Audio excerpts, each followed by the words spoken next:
5 space battleships locked onto Ming Yu, firing 5 laser cannons in succession. Unexpectedly, the domain lord's strength was terrifying.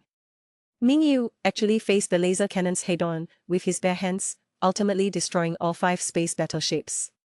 This move was too terrifying, even shameless Nuo Lan Mountain was scared on the spot.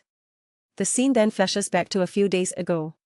In order to completely eliminate Luo Feng, Luo Lan arranged for the battleships to use laser cannons to attack him. Although the cosmic-level Mohan Vine was formidable, it couldn't withstand the bombardment of so many laser cannons. Just as Luo Feng was about to collapse, Luo Lan suddenly ordered to cease fire.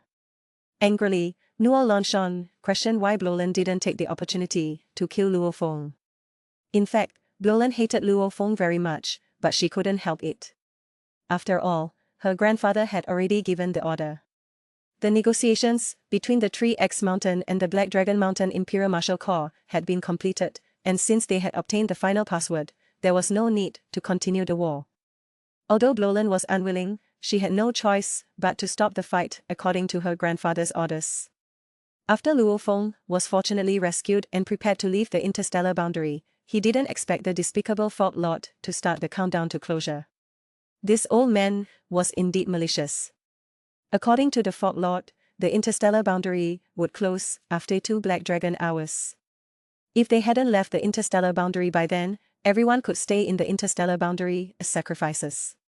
Helplessly, Luo Feng instructed Babetta to activate the maximum power to fly out of the interstellar boundary. According to Bubota's calculations, 2 Black Dragon hours were too rushed, and it was very likely that they wouldn't have exited the interstellar boundary by the time ran out. Forced to do so, Babetta could only compel the lovely little loli to output maximum power. Although this move was dangerous, it was also the most hopeful method, because after the high power output, the spaceship's defense would become very weak. Fortunately, the final result was still satisfactory. Just as the interstellar boundary closed, Luo Feng and his team successfully escaped. They thought the threat had been lifted, but they didn't expect the real threat to have just begun. Afterwards, Luo Feng handed over the assessment items to Ji Qing, and after the girls' review, everyone passed the mercenary assessment. Unexpectedly, Nuo Lan Mountain was still here waiting to ambush Luo Feng. This guy was planning to personally kill Luo Feng here. At the critical moment, Ming Yu, who was Luo Feng's strongest protector, suddenly rushed over and forced Nuo Lan Mountain to retreat. However, the matter was not over yet. Ming Yu held a high position and couldn't always protect Luo Feng. Because of Luo Feng's outstanding performance in the interstellar boundary, Ming Yu rewarded him with 20 billion cosmic coins and 100 life planets in one go. Luo Feng wasn't stupid, he knew Nuo Lan Mountain wouldn't let him off. So, he exchanged 100 life planets for a chance for Ming Yu to protect him with a single move. Then came the scene at the beginning. Nuo Lan Mountain thought Ming Yu had already left. So, he arranged a large group of space battleships to chase Luo Feng, but unexpectedly, Ming Yu suddenly appeared to protect Luo Feng.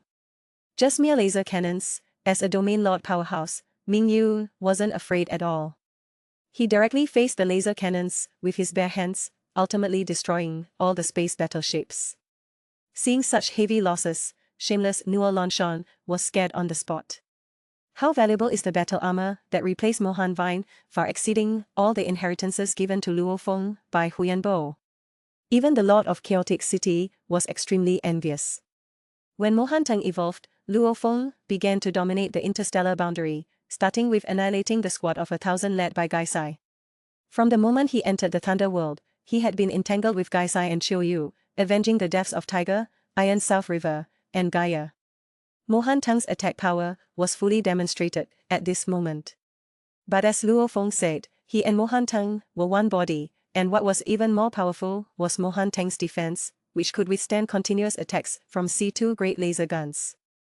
It was also Luo Feng's strongest defense means at present. So when was Mohan Teng's armor replaced? How incredible was the armor that replaced it? This matter has to be traced back to the extraterritorial battlefield. When Luo Feng was at the domain lord level, he experienced trials in the extraterritorial battlefield, suffered a tragic ambush by the same clan's Seal King level immortal, and almost fell into despair. Fortunately, his earthling blood attracted the protector of the Star Tower, who transported him to the trial space. After 6,000 years of inhumane torture, Luo Feng finally passed the Star Tower's trial and became the third disciple of Zhuo. According to Zhuo's custom, he generally prepared two treasures for his disciples. For example, Luo Feng's second senior brother, Yan Di, received the Soul Pearl and Flame God Halberd, while the one prepared for Luo Feng was the Star Tower and a piece of armor called Robbery armor. Robbery armor was different from ordinary peak treasures. It was a treasure specially created by Zhuo for the Earth lineage and could only be used by those with Earthling blood. The difference between robbery armor and other treasures lay in its activation. It didn't require comprehension of the power of loss, but rather that the divine body meet certain requirements. When the divine body reached 1 billion times the strength of a domain lord, it could activate the first form, weakening any physical attacks received directly to 0.1%, and weakening soul attacks to January 10th, while granting the user 1 billion times the strength of a domain lord. In other words, as long as robbery armor was in hand and the first form's 1,000 times the strength of a domain lord was launched, the attack hitting Luo Feng would only cause damage equivalent to 1/10 the strength of a domain lord, with soul attacks directly weakened by 90%, and Luo Feng would be granted 1 billion times the strength of a domain lord. What was the concept of 1 billion times the strength of a domain lord? Even the most ordinary cosmic venerable had only 10 million times the strength of a domain lord in their divine body. 1 billion times the strength of a domain lord was already infinitely close to the Lord of the universe. This was just the effect after robbery armor's first form was activated.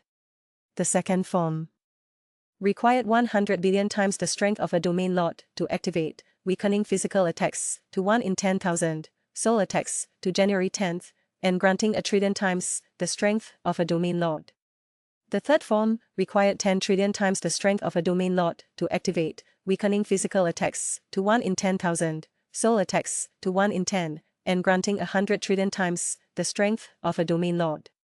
At this point, the physical attacks were equivalent to ineffective, after all, when the third form was activated. The opponent's physical attacks were weakened to 100,000th of their original strength, while their own attack power increased to the level of the top universe lords.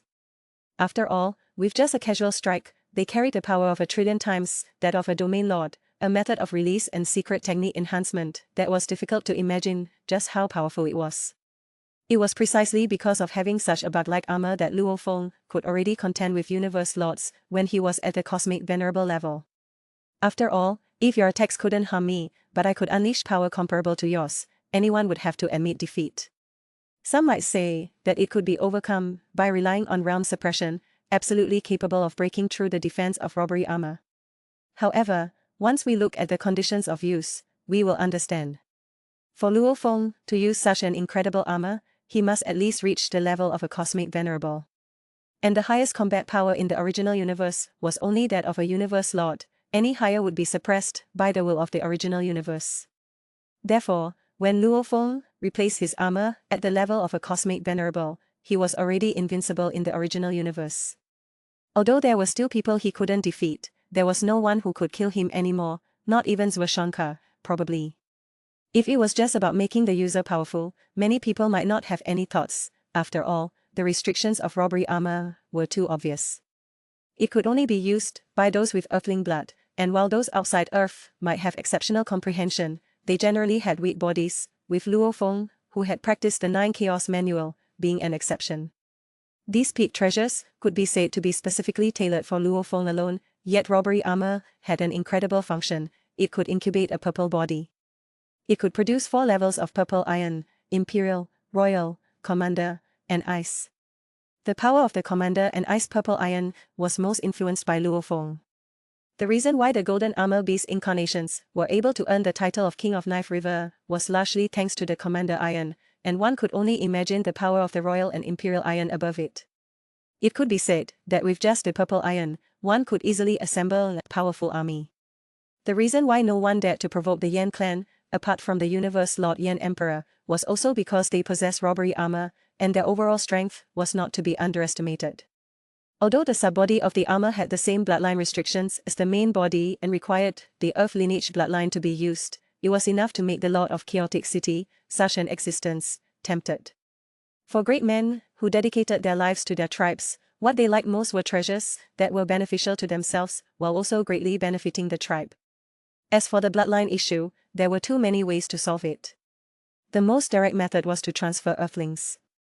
Although the bloodline, or directly mass migrating to Earth, was feasible, it was a pity that the mentor of the Lord of Chaotic City was not Swashanka, but had long been suppressed by the will of the original universe.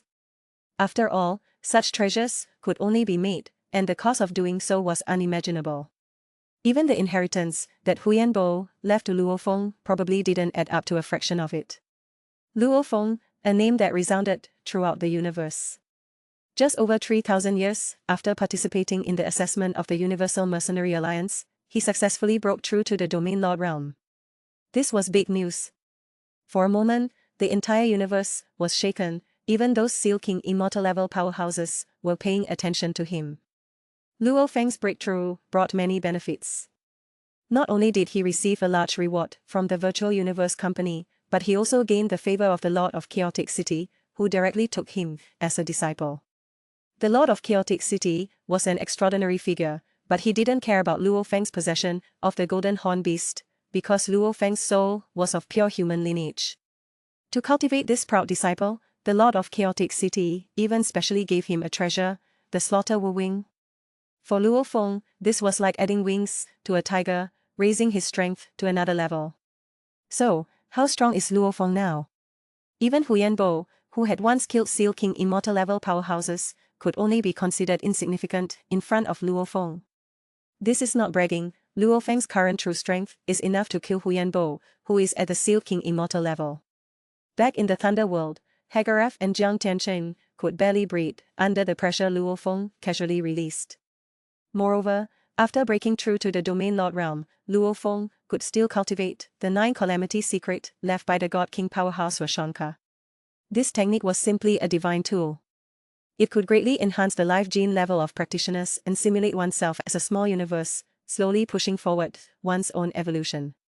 With this blessing, Luo Feng's strength soared, making him unreachable by others. In addition, Luo Feng also assimilated the hidden nest of the insect race on Earth, giving him a legion of millions of Domain Lord level insect warriors. Just think about it, with so many insect warriors following Luo Feng, it's no longer a problem for him to destroy a star domain at will. But what really made the various Seal King Immortal powerhouses afraid of Luo Feng was a battle in the extraterritorial battlefield. In this battle, Luo Feng single-handedly killed more than a dozen Seal King Immortal level powerhouses of various races. You have to know that these races were all top powerhouses in the universe, but Luo Feng handled them with ease, sending them one by one to the Western Haven. It was precisely because of the brilliant record of this battle that Luo Feng obtained the honorary title of King of Knife River, which only Seal King Immortals could bear.